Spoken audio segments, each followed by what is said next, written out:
스펙 제로, 정보 제로, 그야말로 취업 준비 제로인 취준생을 위한 취업정보쇼 취업을 부탁해.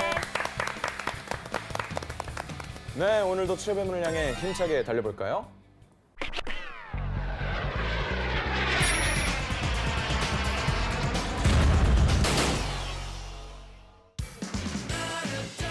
너의 취향을 저격해주마. 취향 맞춤 기업 정보 톡. 취향 저격 이 회사는 어때? 네, 오늘도 저희와 함께 해주실 분들 소개할게요. 취향 저격수 양상국형, 취업 컨설턴트 홍기찬 쌤, 빅데이터 전문가 전민기 쌤, 캠퍼스 특파원 이영훈 학생 나왔습니다. 안녕하세요. 반갑습니다. 안녕하세요. 반갑습니다. 우리 영훈님 혹시 코인 노래방 좋아하십니까?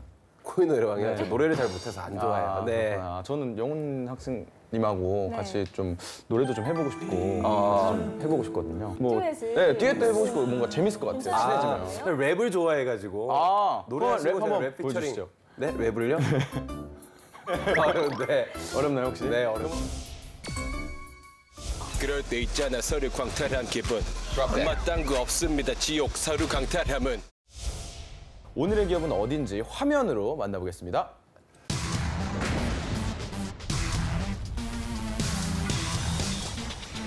네, 오늘의 기업은 종합 건축 자재 기업인 벽산그룹입니다. 벽산. 1951년 창업주 고 김인득 회장이 나라에 도움이 되는 일을 하겠다며 영화 배급업과 급장업을 겸한 동양물산을 설립했는데요. 이후 1958년 농기계 회사인 대한슬레트 회사를 설립, 83년에서야 건자재 기업인 벽산그룹 주식회사로 자리 잡게 됩니다. 국내 최초로 석고보드를 만들어 판매한 벽산은 외환위기 직전인 1998년까지 건설과 금융 등 16개 계열사를 거느린 재벌로 성장했지만 2012년 기업 회생 절차에 들어가면서 건설을 분리하는 등 대대적인 몸집 줄이기를 해야 했고 그러면서 단기간에 위기를 극복했습니다. 현재는 단열재부터 외장재, 천장재, 바닥재까지 건축자재 전반에 걸친 제품을 생산, 주방가구 업체인 하츠와 벽산 페인트 등을 자회사로 두고 있습니다. 네, 이 벽산 하면은 예전에 이 벽산 건설, 네.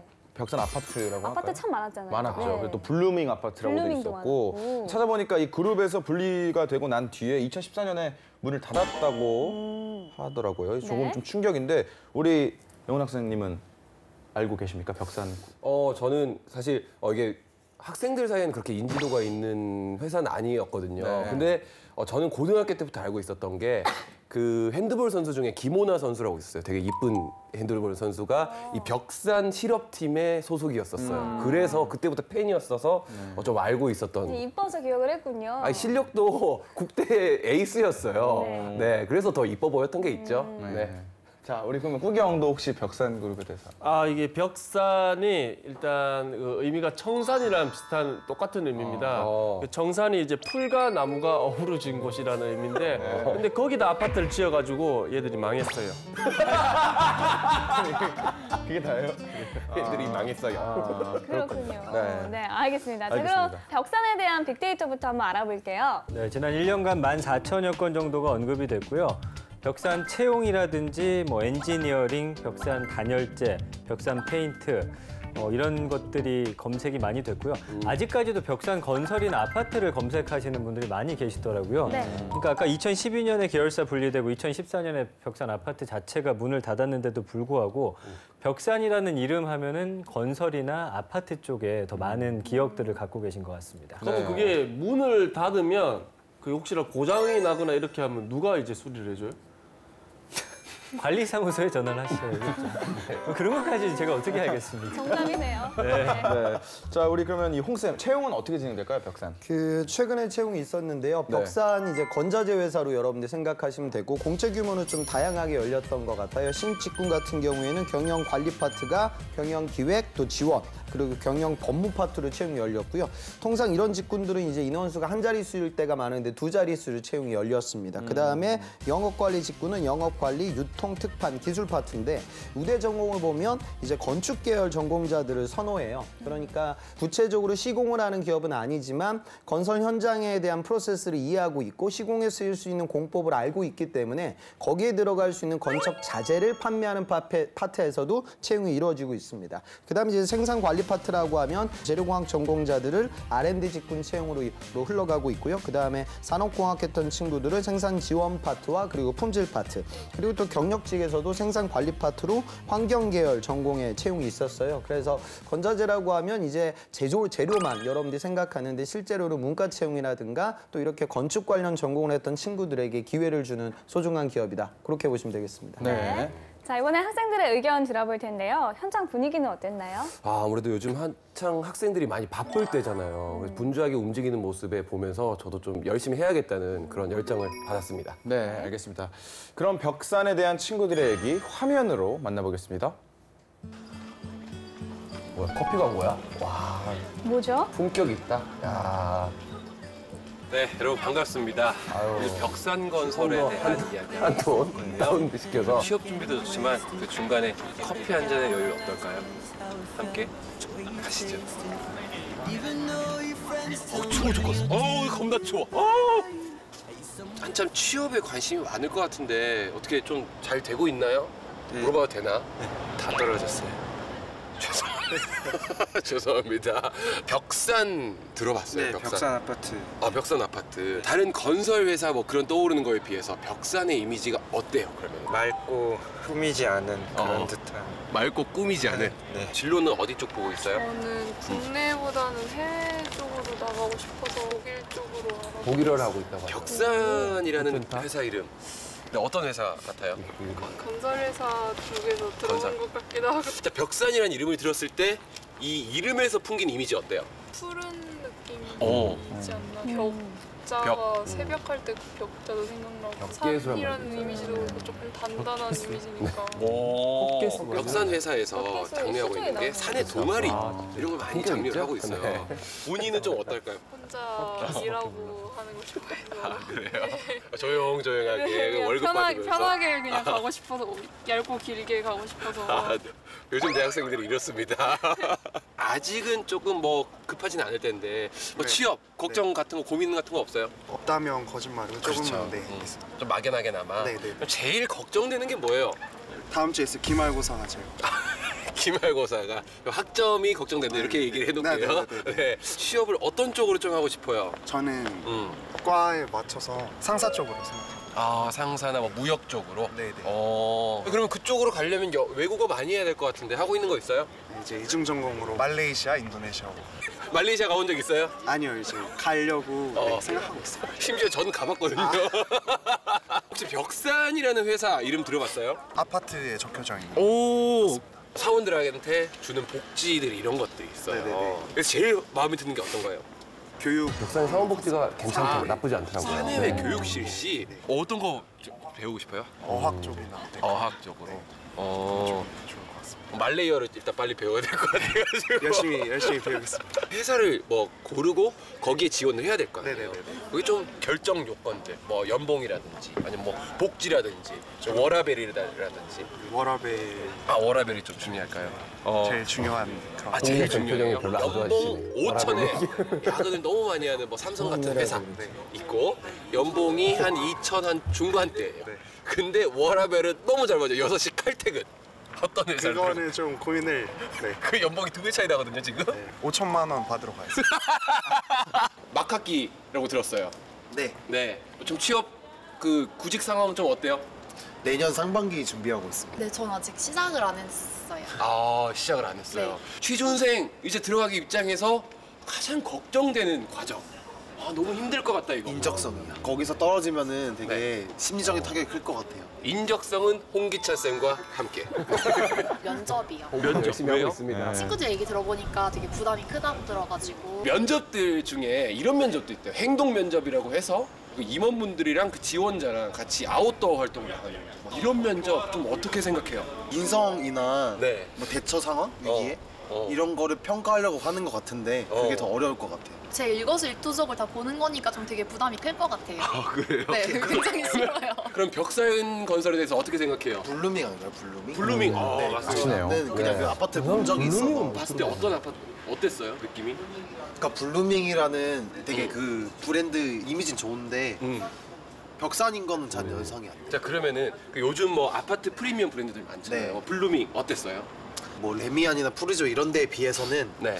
인지도가 없는 느낌? 프리미엄 느낌은 아니에요. 잘 모르지만 벽산 건설을 들어가게 된다면 네. 어떤 쪽으로 좀 어떤 직무를 한번 해보고 싶어요? 또 해외 영어니까 아무래도 네. 저는 외국어 2개를 전공하고 있기 때문에 2개요? 어떤 네, 거? 일본어랑 중국어요. 본인의 강점을 일본어라고 얘기해 볼 수 있을까요? 인사 담당자들을 보고 있어요. そうですね、私は結構前向きな性格で結構面接とかで得意だと思います。 아, 무슨 말이에요, 근데? 그냥 긍정적이고 면접 같은 데 강하다고 했어요. 아까 면접이 걱정된다고 해서 말이 앞뒤가 하나도 안 맞거든요? 네, 학생들 이야기를 들어보니까 아파트는 알아도 건자재 회사인지는 잘 모르는 것 같더라고요. 네. 근데 또 들어보니까 사내복지도 잘 되어 있다 이런 이야기도 나왔는데 오늘 한번 좀 자세히 알아보도록 하겠습니다. 네. 먼저 떠도는 한간의 소문부터 확인해 봐야겠죠? 상국이요. 네, 우리 벽산에 떠도는 소문. 벽산엔 시네마 천국이 있다고 카더라. 예, 앞서 우리 벽산의 시작이 특이하게 영화 관련 사업이라고 우리 말씀을 드렸는데 네. 1950년대 암울한 시절에도 우리 사업을 확장시킬 만큼 우리 창업주의 영화 사랑이 대단했다고 합니다. 근데 약간 벽산하면 영화는 잘 안 어울리는데 이게 그러니까 실제로 그 대기업들과 그 사업의 시작은 좀 다를 때도 있거든요. 그러니까 지금 뭐 삼성전자가 메모리 반도체로 어마어마한 이득을 거두지만 사실 삼성그룹의 시작은 뭐 설탕, 제일 제당이다. 우리가 이렇게도 얘기를 하거든요. 그러니까 벽산그룹도 창업주 그 정인득 회장이 과거의 별명이 이제 극장 왕이었다고 하더라고요. 그러니까 51년도에 동양물산이라는 기업을 설립하고요. 그 당시 이제 중앙극장 그리고 반도극장 해서 무려 한 100여 개의 극장 체인 사업을 거머쥐고 있었고요. 그래서 이제 별명이 극장왕이다 이렇게 호칭을 받았습니다. 그 다음에 62년도에 한국 스레트 공업을 인수하게 되면서 이제 컨텐츠 사업에서 건자재, 그 건설 이쪽으로 사업을 확장시키게 돼요. 72년도에 이 김인득 회장의 아우가 이제 벽산이라고 하거든요. 그래서 회사명을 바꾸고 또 건자재, 건설 산업에서 크게 업을 넓혔습니다. 그런데 외환위기라든가 뭐 이런 걸 겪으면서 사세가 좀 위축됐고 하지만 이제 건자재 파트에서는 좀 국내를 대표하는 기업으로 성장을 하고 있는 상황입니다. 그럼 여기 벽산 요즘에 연봉은 어느 정도 됩니까? 평균 연봉이 6,549만 원입니다. 사원은 3,344만 원, 대리가 3,871만 원, 과장이 4,694만 원, 부장이 6,886만 원 정도로 뭐 그 수준인데요? 네, 꽤 높은 수준의 연봉을 주고 있습니다. 홍쌤, 이 벽산에 입사하려면 어떤 스펙이 필요할까요? 실제로 제 예전 학생을 좀 찾아봤는데 아까 제가 채용 공고를 말씀드릴 때도 건축 관련 전공자들을 우대한다 이런 이야기를 드렸어요. 그래서 이 친구도 실제로 국승사단 나왔고요. 남학생이었는데 건축학과가 이제 5년입니다. 그래서 졸업은 좀 지연됐고 학점도 뭐 2점 후반? 굉장히 좀 낮은 학점이죠. 그 어학도 뭐 6급 정도. 이 건설업 소프트웨어 파트에서 강자라고 할 수 있는 마이다스 이쪽 회사에서도 업무 경험을 갖고 있었고 또 그다음 코트라 같은 곳에서도 아르바이트를 했던 경험이 많아요. 그러니까 그런 전공 외적인 본인의 경험을 활용해서 좁은 문을 뚫었던 케이스. 그래서 학점이 낮다고 해서 여러분들 지금 굉장히 위축될 텐데 아닐 때는 또 이겨낼 수 있는 가능성도 있다는 것도 생각해 봤으면 좋겠어요. 그리고 저는 아까 그 방송 들으면서 3학년 학생이 나왔더라고요. 지금 이 프로그램을 보고 있는 3학년들은 내년에 이제 내가 4학년이니까 취업 준비를 이제 시작해야겠다. 그게 아니에요. 그러니까 학예 인턴서부터 시작이 돼요. 그러니까 4학년 1학기 때 마주하게 되는 학예 인턴 채용 공고를 하고 전환되는 프로세스를 밟아야 가장 쉽게 채용이 이루어지거든요. 그러니까 방송 보면 3학년들도 4학년 3월 달에 개강하면 그래서 그때 인턴 관련된 자소서를 내야 되고 삼성도 그러하거든요. 그래서 4월 달에는 정규 공채를 썼던 친구들과 함께 인적성 시험을 봐야 한다. 그리고 미리미리 해야 되는 이유가 중간고사하고 적성 시험이 아마 또 겹칠 거예요. 그래서 준비할 수 있는 시간이 부족하니까 우리 방송 보면서 좀 템포 빠르게 준비를 했으면 좋겠습니다.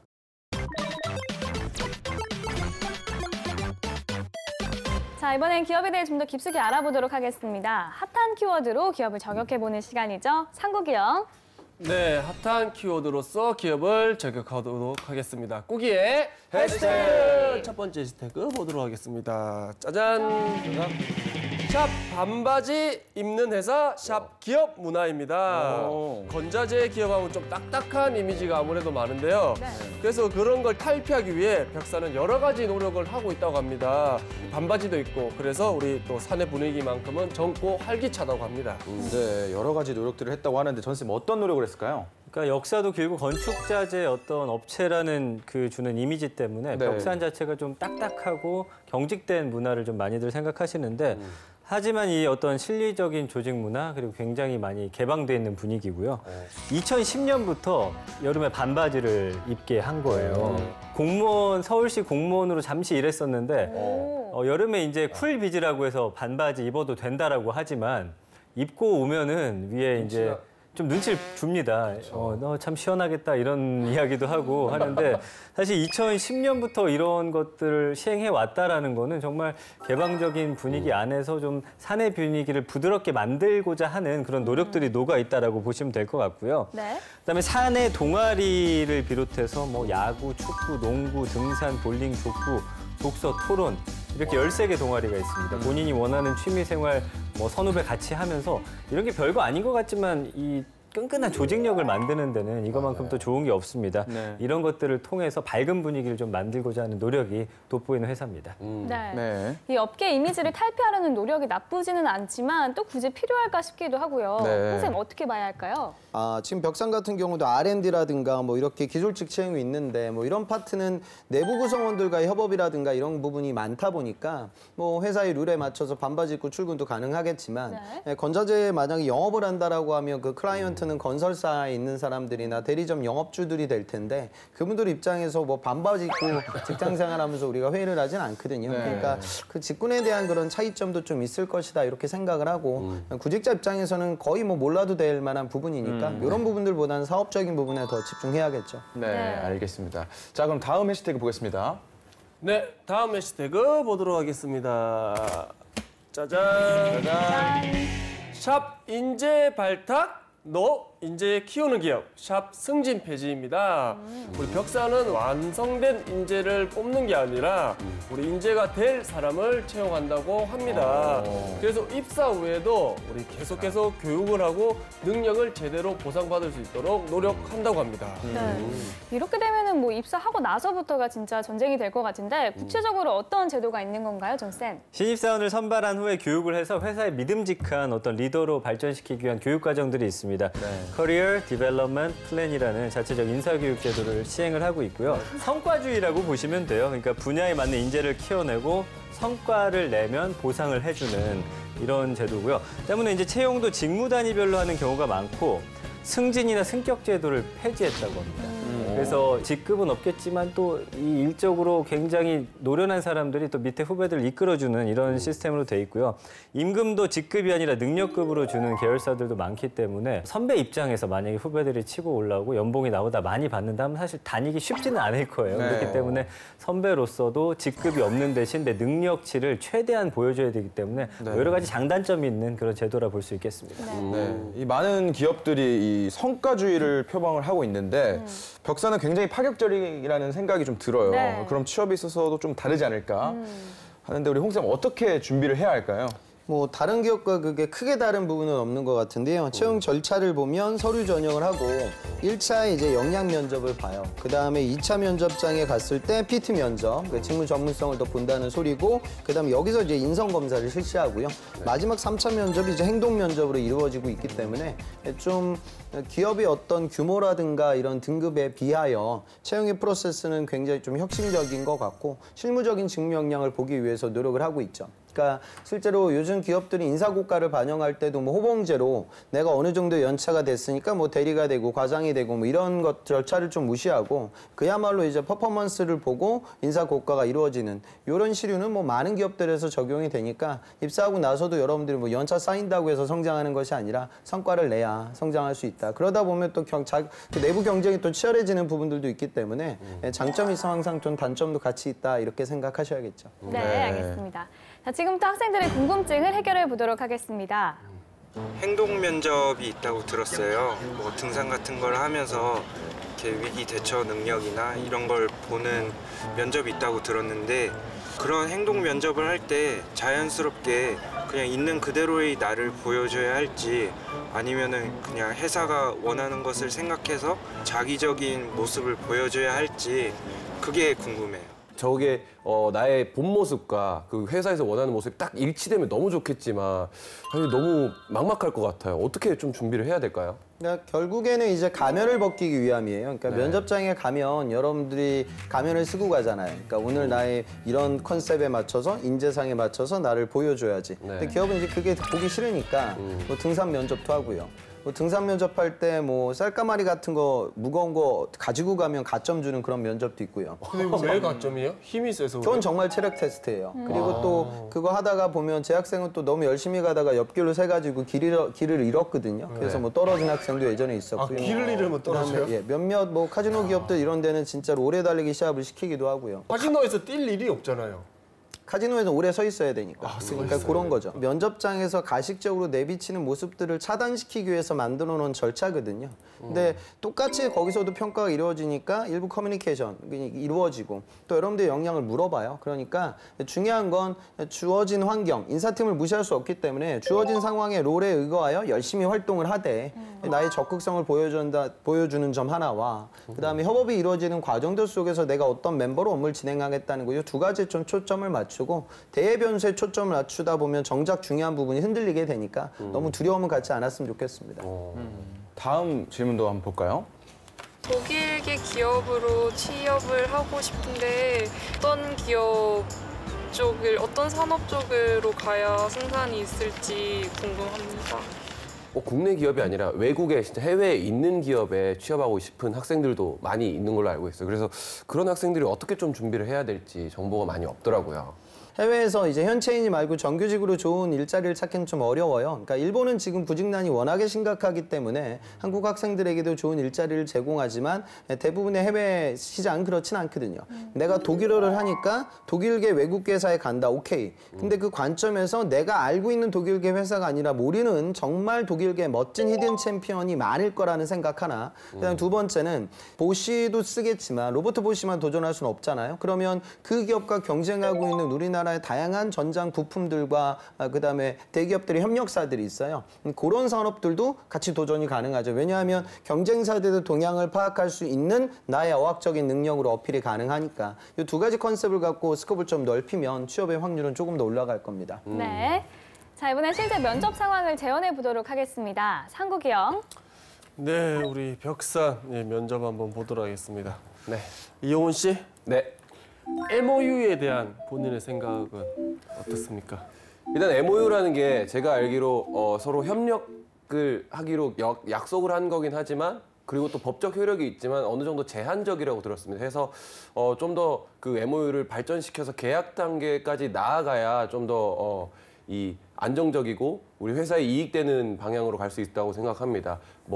그래서 약간 제한적이기 때문에 좀 더 그 MOU를 디벨롭 시킬 필요가 있다라고 생각을 합니다. 6.25 등 우리 근대 한국사에 꼭 알고 있어야 할 주요 내용은 뭐라고 생각합니까? 전체 사회의 발전에 어떤 물리적인 발전을 가장 앞당긴 것들은 저는 교통의 발전이라고 봅니다. 개항뿐만이 아니라 경의선이라든지 철도 그리고 경부선 같은 고속도로가 만들어지면서 우리나라 생활권이 훨씬 줄어들었고 그만큼 산업이 발전했다고 생각합니다. 특히 건설이나 건축 자재 이쪽으로 그 자재들을 빠르게 운송할 수 있고 이 기술이 생기면서 이 건축 그리고 건설 이 업계도 확 크게 성장했다고 생각하기 때문에 교통에 있어서 진 일보들이 큰 사건이라고 생각을 하고 있습니다. 본인에게 주어진 업무가 너무 많다고 생각될 때 네. 어떻게 하겠습니까? 신입사원인데 그렇게 저에게 업무가 과중된다는 것을 반대로 생각해보면 그만큼 회사에서 저를 믿는다는 반증이 아닌가. 몸은 힘들겠지만 이 회사에서 성장하고 발전할 수 있는 기회일 거라고 생각해서 좀 어느 정도 긍정적으로 볼 수 있는 방향이 있다고 봅니다. 하지만 그래도 저도 체력의 한계가 있고 그런 만큼 제가 지쳐가기 때문에 그런 것도 문제가 될 수 있기 때문에 벽산에서는 그 동아리, 사내 동아리 활동이 아주 잘 되어 있는 걸로 알고 있습니다. 뭐 공식 루트를 거치는 것도 좋겠지만 그것보다는 사내 그런 사적인 모임을 통해서 선배들에게 편하게 좀 이렇게 물어보면서 어떻게 해야 될지 좋을까요? 이렇게 상담을 해보는 것도 저에게 큰 도움이 될 거라고 생각합니다.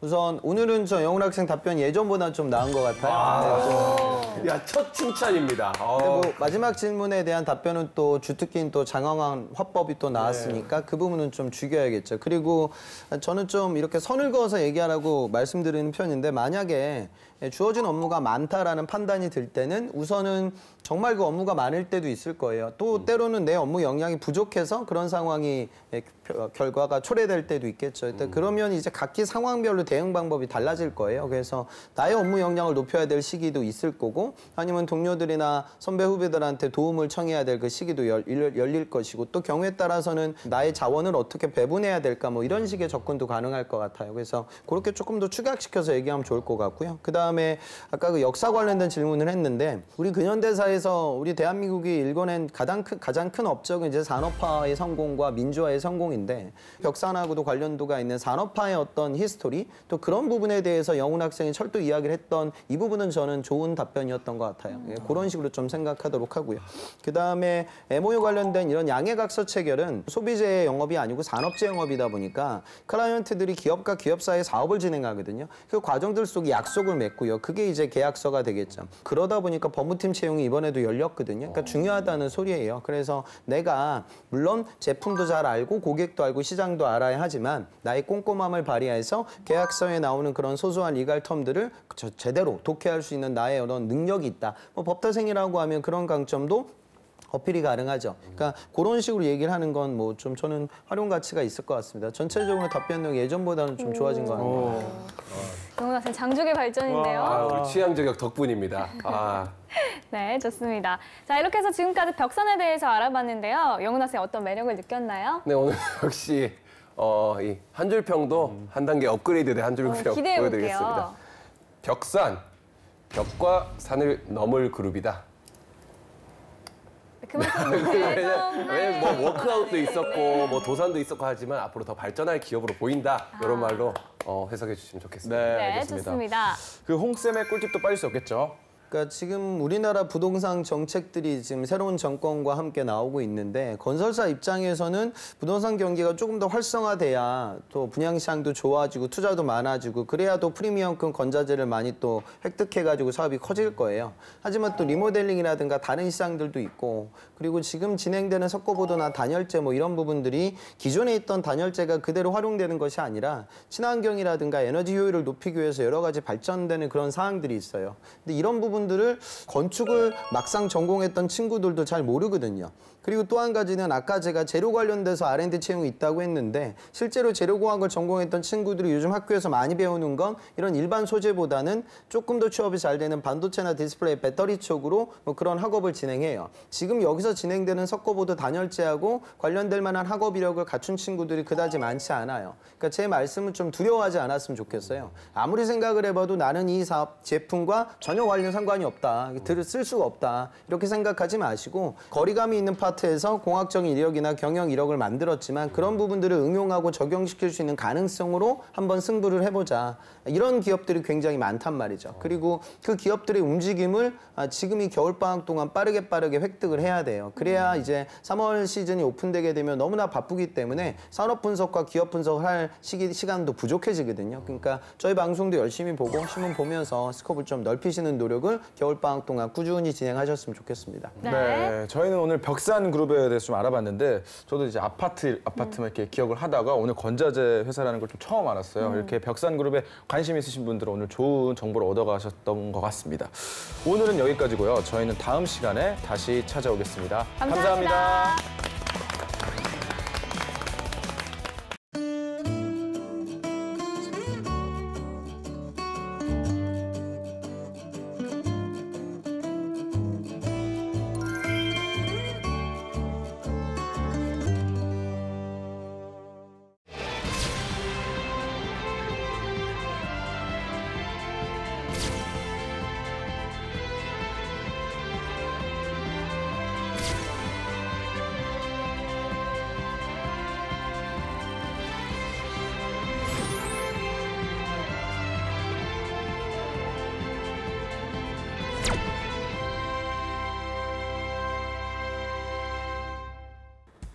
안녕하세요. 네, 안녕하세요. 안녕하세요. 네. 새해가 밝았습니다. 네. 2018년 새해 어떤 계획과 소원은 뭔가요? 저는 한번 좀 책 한 권을 한번 써보고 싶어요. 그동안 약간의 이제는 올해는 조금 여유를 갖고 제가 그동안 해왔던 일들을 좀 어떻게 하면 학생들에게 효율적으로 좀 전달할 수 있을까. 사실 이게 굉장히 큰 고민이거든요. 네. 아무리 열심히 해도 학생들이 잘 이해를 못하더라고요. 그래서 좀 더 네. 효율적으로 할 수 있는, 그래서 좀 더 학생들이 뭐 저희를 통해서 좀 더 가치 있는 회사, 더 좋은 어떤 직장에 들어간 것을 한번 목표로 한번 해보고 싶습니다. 네. 네. 삼촌은요? 전 두 가지가 있는데요. 네. 첫 번째는 면접보가 더 잘 됐으면 좋겠습니다. 네. 지금도 잘 되고 있지만. 그리고 제 개인적인 소원은 올해는 꼭 몽고 그 초원을 한번 꼭 밟아보고 싶습니다. 몇 년 전부터 계획했던 건데 계속 바빠서 못 갔거든요. 올해는 꼭 가고 싶습니다. 거기 가면 뭐 하실 거예요? 아니 정말 그 초원에서 그 쏟아지는 별도 보고 거기 뭐 정말 너무 아름답다 그래요. 그리고 이렇게 초원에서 이렇게 뭐 이렇게 말도 타고 이렇게 자연을 만끽하고 자연인으로 네. 네네. 꼭 가셨으면 좋겠네요. 저도 올해에는 좀 많이 취업이 잘 됐으면 좋겠고요. 그리고 작년에 좀 재난 같은 게 있었잖아요. 네, 맞아요. 그래서 그런 재난이 좀 없었으면 좋겠습니다. 네. 꿈과 직업을 얘기하기 전에 어떤 생존이나 안전의 위협을 받고 있으니까 좀 속 시원히 계속 얘기를 못 하겠더라고요. 그래서 좀 안전한 또 그런 한 해가 됐으면 좋겠습니다. 네. 역시 또 차원이 다른 소원. 초원 꼭 가시기 바랍니다. 네, 네, 각자 우리 소원이 잘 이루어졌으면 좋겠네요. 네.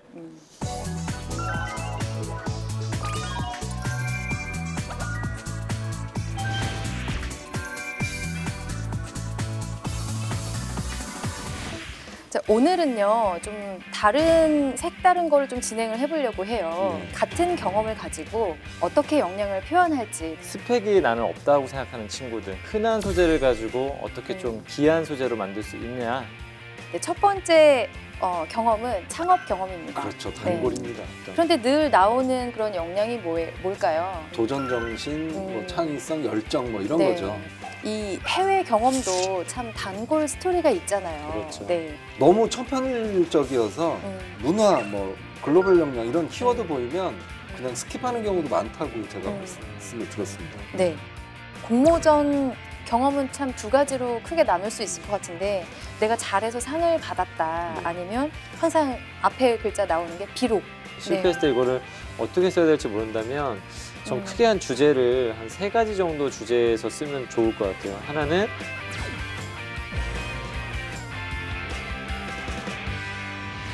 자, 오늘은요 좀 색다른 거를 좀 진행을 해보려고 해요.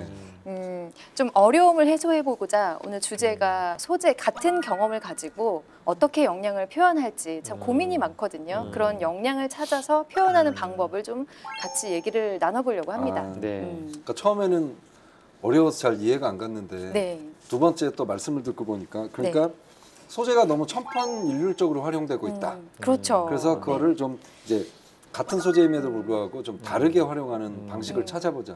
이 네. 뜻이신 거죠? 네, 설명을 아주 잘 해주셨는데요. 네, 면접에서 우리가 경험을 가지고 소재를 선택해서 얘기를 해야 되잖아요. 예를 들어서 뭐 해외 경험을 얘기할 때는 학생들이 그냥 글로벌 역량을 좀 표현하고 그렇죠. 네, 카페에서 뭐 아르바이트를 했다 그러면 서비스 경험이나 그런 마인드만 좀 표현하는 경우가 있습니다. 사실 다르게 또 표현을 할 수가 있잖아요. 그렇죠. 저는 이 주제를 가지고 사실 책도 한번 써본 적 있었거든요.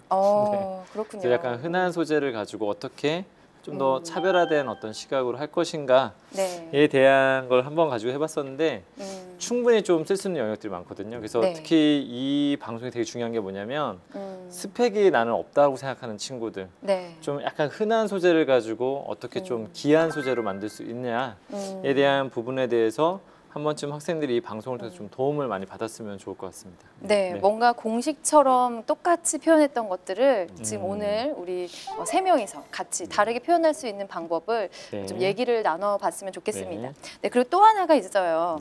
네, 자주 나오는 질문 중에 갈등 경험.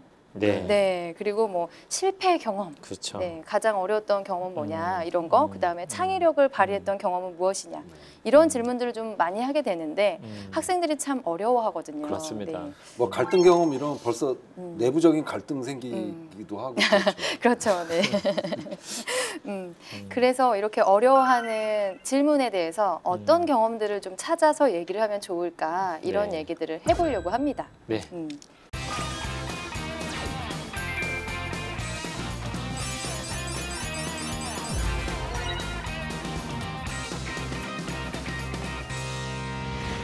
네, 그럼 먼저 단골 경험이죠. 네. 경험을 통해서 역량을 다르게 표현하는 방법에 대해서 얘기를 먼저 해볼게요. 네, 첫 번째 경험은 창업 경험입니다. 그렇죠, 단골입니다. 요즘에 창업도 약간 이제 학생들이 좀 스펙처럼 활용하는 경향이 좀 있는 것 같아요. 그냥 잠깐의 잠깐 일을 벌려보고 그냥 마무리 지어버리는 약간 이러다 보니까 이런 부분에서도 약간 신선한 접근이 좀 필요하지 않나라는 생각이 좀 듭니다. 네. 그러니까 뭐 요즘 뭐 창업 공모전도 많고 창업 예산도 많다 보니까 소재는 많이 나오죠. 네.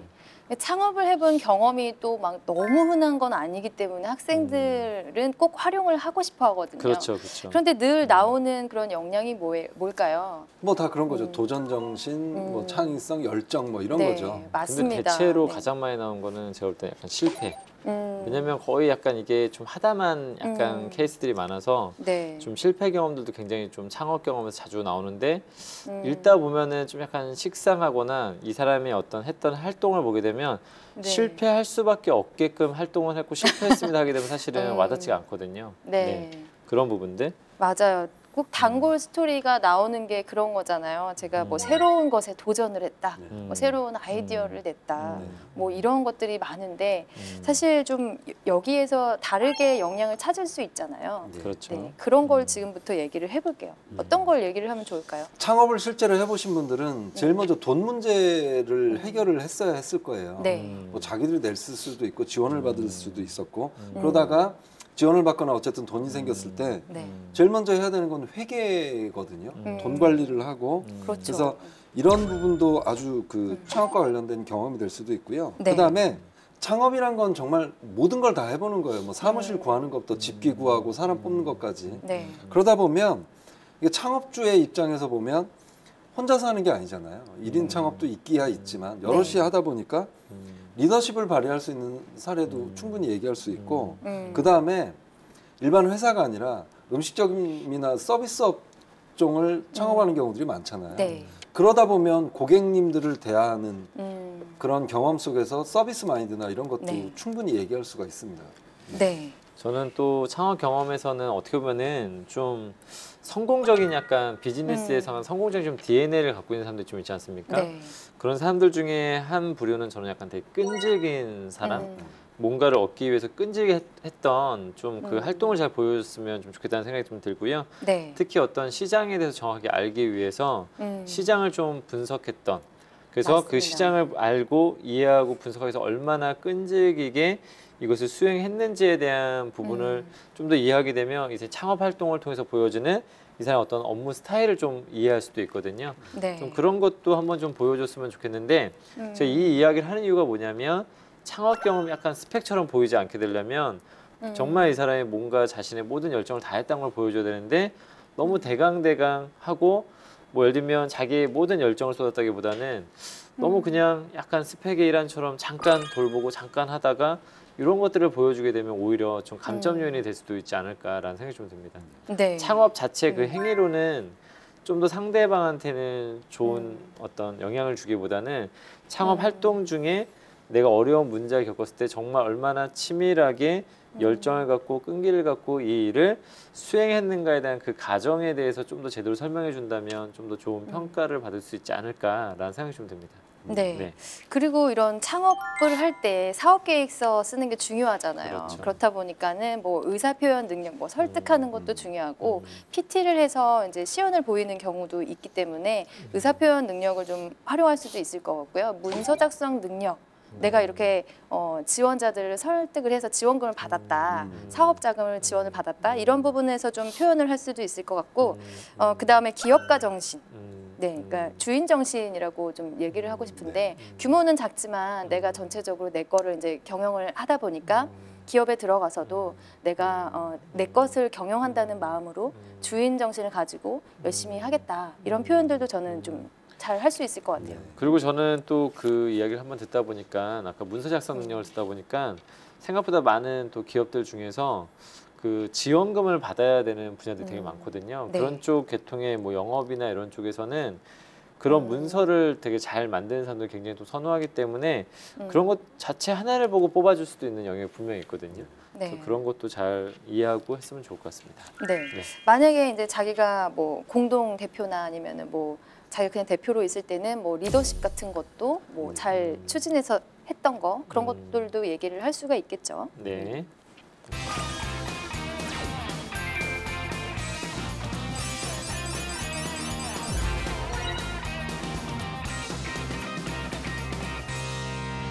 그러면 두 번째 해외 네. 경험으로 넘어가 볼까요? 네. 이 해외 경험도 참 단골 스토리가 있잖아요. 그렇죠. 네, 뭐 유학을 가고 어학연수를 가고 네, 해외 봉사를 간다든지 뭐 이런 경험이 있는데 교환 학생도 있을 거고요. 그런 좋은 경험을 가지고 표현하는 것들이 뭐 나는 글로벌 역량이 있다. 저 다양한 사람을 만났다. 다양한 문화를 이해할 수 있다. 뭐 이렇게 표현을 하잖아요. 근데 진짜 좋은 소재이긴 해요. 정말 글로벌 역량은 당연히 강조해야 될 부분이기도 한데 네. 게다가 이제 요즘은 해외를 안 갔다 오는 학생들이 없지 않습니까? 네. 그러다 보니까 이제 글로벌 역량을 어필하는 건 이해는 가는데 너무 천편일적이어서 문화 뭐 글로벌 역량 이런 키워드 보이면 평가자들 중에서 아 뭐 또 똑같은 얘기 썼네 해가지고 그냥 스킵하는 경우도 많다고 제가 말씀을 들었습니다. 네. 그리고 저는 또 가장 많이 들었던 단골 스토리 중에 하나가 뭐냐면 본인이 동양인으로서 차별을 받았다. 그래서 맞아요. 이거를 극복하기 위해서 내가 적극적으로 먼저 말을 네. 걸고 다가갔다. 이런 것들도 많이 나오는 얘기거든요. 그래서 이게 사실은 되게 쉽지는 않은 것 같아요. 그리고 또 자주 나오는 또 소재 중에 하나가 뭐냐면 뭐 컬처 나잇 뭐 이런 것을 많이 해가지고 문화의 방 같은 걸 행사해가지고 뭐 불고기를 대접했다, 뭐 한복을 입고 했더니 뭐 역시 잘 통했었다. 뭐 이런 이야기들은 조금은 좀 약간 식상한 소재가 될 가능성이 좀 있을 것 같고요. 저는 가끔씩은 좀 이거 사실은 이거 찾기가 어려운데 가끔 학생들이 좀 기발한 아이디어를 가지고 현지에서 뭔가 좀 약간 사업 같은 걸 하는 친구도 종종 있는 걸 제가 봤었는데 네. 어떤 친구는 그 현지에 가서 봤더니만 그 유학생들이 가장 큰 고민 중에 하나가 뭐냐면 이사 관련된 문제. 좀 뭔가 왔었을 때 맞아요. 어디서 다른 장소로 이사를 하거나 뭐 하거나 했었을 때 어떻게 해야 될지 몰라서 어떤 친구는 자기가 이사 대행을 해줬다고 하더라고요. 자기가 트럭을 하나 좀 렌탈을 해가지고 이사할 사람이 있으면 자기가 이제 직접 가가지고 현지에서 해가지고 굉장히 어떤 돈을 벌었다고 한다든지 또 어떤 친구는 유학생들 가장 큰 고민 중에 하나가 뭐냐면 항상 자동차로 다 특히 미국 같은 데는 굉장히 땅이 크다 보니까 자동차로 이동을 해야 되는데 자기가 자동차를 굉장히 겁없이 몇 대를 샀어요. 중고차를 사고 그것을 또 한국인들에게 다시 값싼 가격에 또 렌탈을 또 이렇게 시켜줘가지고 거기서 어떤 수익을 얻었던 경험, 약간 이것은 좀 이색적 경험으로서도 보여질 수 있지 않을까라는 생각이 좀 들기도 합니다. 네, 저는 뭐 기억나는 소재 중에 하나가 이제 이제 기업에 이렇게 음식 관련해서 그 만드는 제품을 기획을 하고 만드는 그런 직군으로 가는 친구였는데 해외 경험을 했을 때 친구들이랑 우리나라의 뭐 맛있는 음식이라든지 아니면 그 사람들이 즐겨하는 음식이라든지 그걸 두 개를 분석을 한 거예요. 그래서 공통점을 찾아서 이런 제품은 우리가 조금 그 해외 시장의 입맛을 좀 당길 수 있다 이렇게 하면서 신제품 개발하는데 참여한 사례로 쓴 경우도 있거든요. 네, 그래서 뭐 같이 맛있는 거 먹으면서 뭐 사람들과 친해졌다 이런 거보다도 맛있는 거 먹으면서 해외 그 외국인들의 입맛을 좀 내가 분석해봤다 이런 것도 저는 좀 다른 좀 색다른 소재로 좀 느껴졌어요. 제가 컨설팅했던 학생은 IT를 전공을 했는데 직무가 맞지 않아서 호텔리어 쪽으로 지원을 한 친구였는데. 네. 그 호텔리어 하면 새로운 사람에 대해서 잘 기억을 하고 익숙해야 되고 그렇잖아요. 새로운 네. 사람을 만나는 거를. 맞습니다. 그래서 그거를 해외 그 경험에서 따왔어요. 그런데 그걸 어떻게 표현했냐면 그냥 일반적으로 다양한 친구를 만났다 이게 아니라 총 실제적으로 제일 친했던 친구는 어느 나라에서 온 누구고 그 친구들 포함해서 총 13명을 사귀었는데 지금도 SNS로 연락을 한다. 근데 그거는 실제 사실이었어요. 그래서 이거는 제가 소재로 살리라고 했고요. 네. 그다음에 또 그 해외에 나가서 일을 하는 경우도 많잖아요. 네. 그런데 그 과정을 표현하는 와중에 어떤 아줌마가 들어왔는데 연령대가 몇 살 정도 됐고 뭐 30대 후반 정도 됐고 그런 식으로 표현을 해주는 것도 굉장히 좀 좋은 평가를 받았습니다. 네. 그 친구들과 계속 연락을 했다는 거에서는 뭐 대인 관계 능력으로 그렇죠. 좀 네. 뺄 수가 있겠네요. 네. 좀 그때 당시에 해외 경험에서는 뭐 누구나 친구를 사귈 수 있지만 뭐 몇 년째 계속 이어오기는 힘들잖아요. 그렇죠. 그래서 대인 관계 능력으로 좀 표현이 될 것 같고요. 그리고 또 회사에서 주로 물어보는 질문 중에 하나가 이 적응력에 대한 문제를 물어보잖아요. 예를 들면 원치 않는 부서로 발령 났을 때 혹은 야근이나 아니면 지방 발령에 대해서 어떻게 생각하느냐, 해외 근무로 갑자기 파견이 난다면 어떻게 할 것이냐 이런 거를 물어보는데 그때 뭐 해외 경험 내가 혼자 살아봤던 그런 경험을 얘기하면서 독립심이 강하다든가 아니면 새로운 환경에 적응하는 적응력이 좋다든가 이렇게 표현을 하는 방법도 좋을 것 같아요. 전 지금 적응력 관련해서 진짜 이거는 정말 좋은 소재라고 생각되는 게 특히 내가 지금 살고 있는 지역이 아닌 타 지역에서 근무를 해야 된다든가 네. 아니면 특히 여학생 같은 경우는 이공계 직무일 경우 남자 위주로 뽑는 경우에는 그때 뭐 카이라든가 우리 그때 그런 사례도 네. 한번 들었었는데 여자의 비율이 아주 적은 경우 그럴 경우에 적응력을 보여줄 수 있는 사례도 되고 그다음에 이런 것도 괜찮은 것 같아요. 그 새로운 사람을 만났는데 나는 아무렇지도 않았고 뭐 새로운 걸 바로 배탈도 안 나고 바로 잠이 잘 왔다라든가 이런 소재도 전 많이 봤고요. 그게 다 적응력과 관련된 것 같아요. 네. 특히 이제 연구개발직이나 이런 데는 지방에 있는 경우가 많아서 왜 여기서 근무하려고 그러냐 할 때 적응력 보여주는 데 아주 좋은 소재인 것 같고요. 또 하나는 그런데 부작용이 있었던 경우도 있어요. 해외에서 활동을 했는데 시간이 남아서 방학 때 뭐 무슨 길을 같이 뭐 한 달 동안 막 걸어가고 그랬는데 자기 혼자 다 한 사례들도 많아요. 그럴 경우에는 이 친구는 혼자 살 때만 잘하는구나 이런 역효과가 있는 경우도 있거든요. 그래서 뭐 그런 경험을 하려고 그러면 여럿이서 같이 가면서 갈등도 겪고 이런 소재를 쓰는 것이 훨씬 더 좋을 것 같습니다. 네.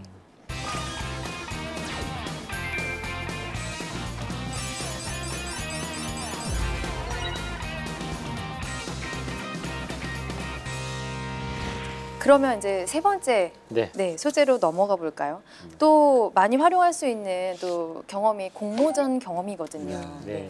공모전 경험은 참 두 가지로 크게 나눌 수 있을 것 같은데 내가 잘해서 상을 받았다 아니면 항상 앞에 글자 나오는 게 비록 상을 받지는 못했지만 이렇게 하면서 뭐 얘기를 하는 경우가 있는데 사실 저는 그 실패한 경우 중에서 실패한 탓을 남에게 돌리지만 않으면 참 좋을 것 같아요. 맞아요. 거기서 그런 소재 많이 나오잖아요. 네. 팀을 짰는데 몇 명이 안 나오고 그런 소재가 좀 상당히 많다고 하거든요.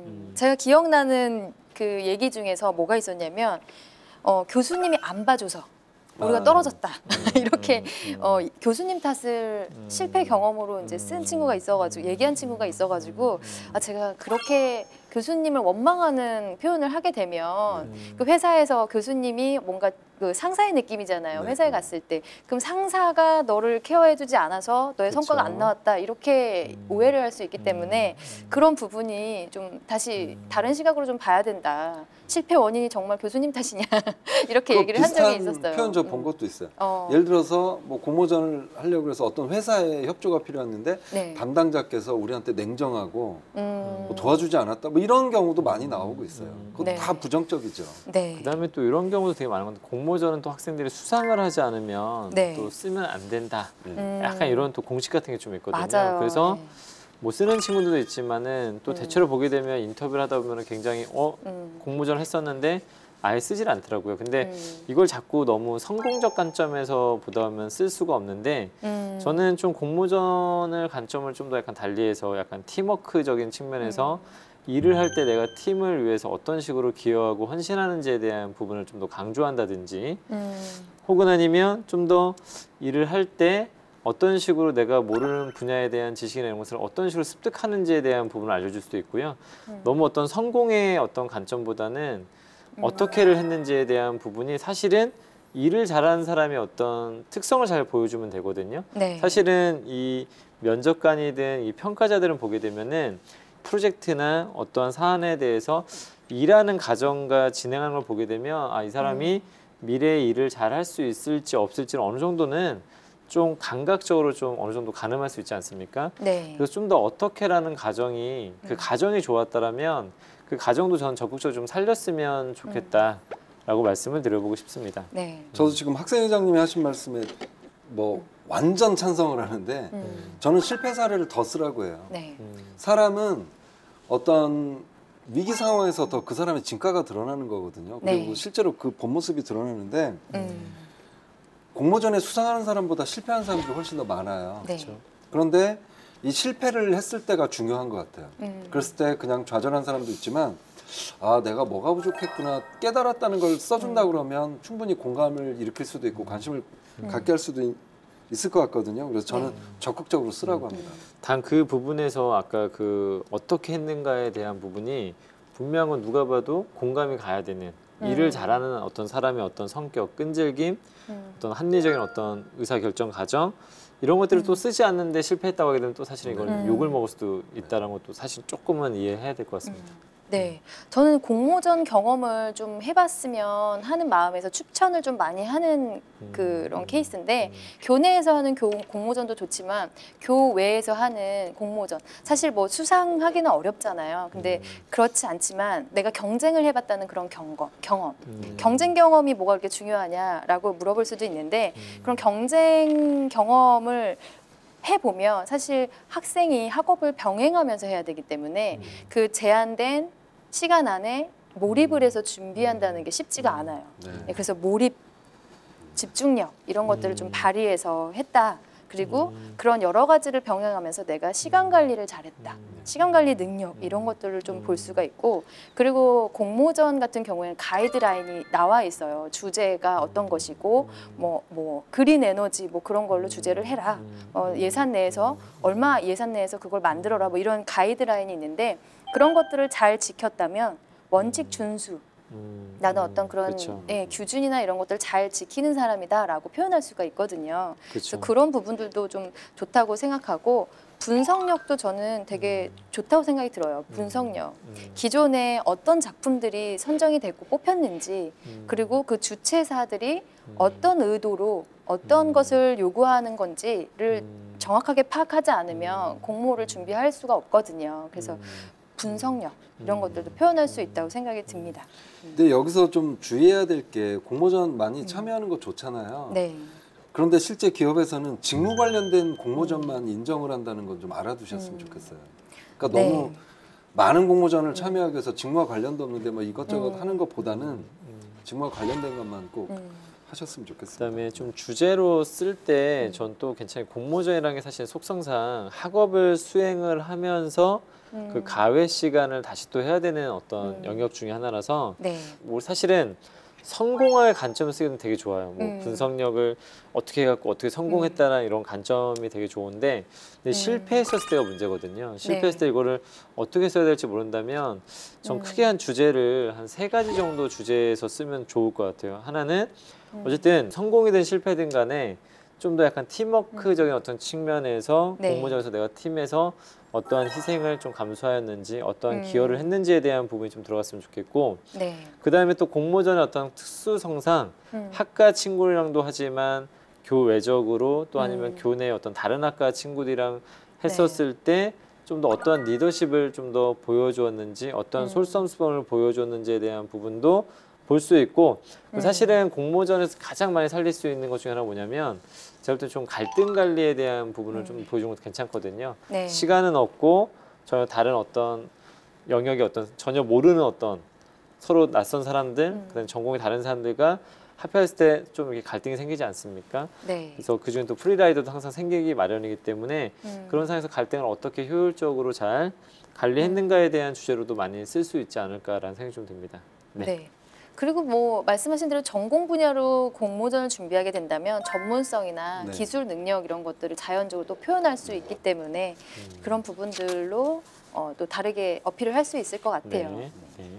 네. 그러면 이제 저희가 경험 소재에서 역량을 찾는 것들은 여기까지 얘기를 나눠보고요. 그 다음에 또 우리 취준생들이 어려워하는 것들이 있잖아요. 네, 그 갈등 관리, 그리고 실패 경험, 창의력을 발휘한 경험인데 먼저 그 실패 경험에 대해서 얘기를 해볼게요. 인생에서 뭐 실패한 경험이 있냐, 혹은 뭐 가장 어려웠던 일은 무엇이냐라고 물어보게 되는데 이러면 취준생들이 참 고민이 많잖아요. 특히 그 자기소개서 항목이나 질문에 보면 항상 이게 강조가 됐죠. 인생에서 가장 큰 실패. 네. 저는 너무 잘 쓸 필요는 없다고 얘기를 많이 해줘요. 네. 그냥 그러면 두 번째 질문으로 넘어가 볼게요. 갈등 관리에 대한 문제거든요. 갈등에 대한 것을 잘 이해를 해야 될 것 같아요. 먼저 사람들은 갈등을 겪을 수밖에 없잖아요. 네. 저희도 갈등을 겪듯이. 저희가 언제 보이지 않는 갈등. 그러면 세 번째 주제로 넘어가 볼게요. 창의력을 발휘한 경험. 창의라고 하면 사람들이 다 어렵게 생각하죠. 이거는 타고났다고 생각을 하죠. 제가 간단한 퀴즈를 내보면 1 더하기 1은? 그렇죠. 네, 오늘은 저희가 같은 경험을 가지고 역량을 다르게 표현하는 방법, 그리고 좀 자주 나온 질문들, 어려워하는 경험 소재를 찾는 거를 좀 주변에서 쉽게 찾는 방법에 대해서 얘기를 했는데요. 좀 많이 도움이 됐으면 좋겠습니다. 그렇죠. 네. 네.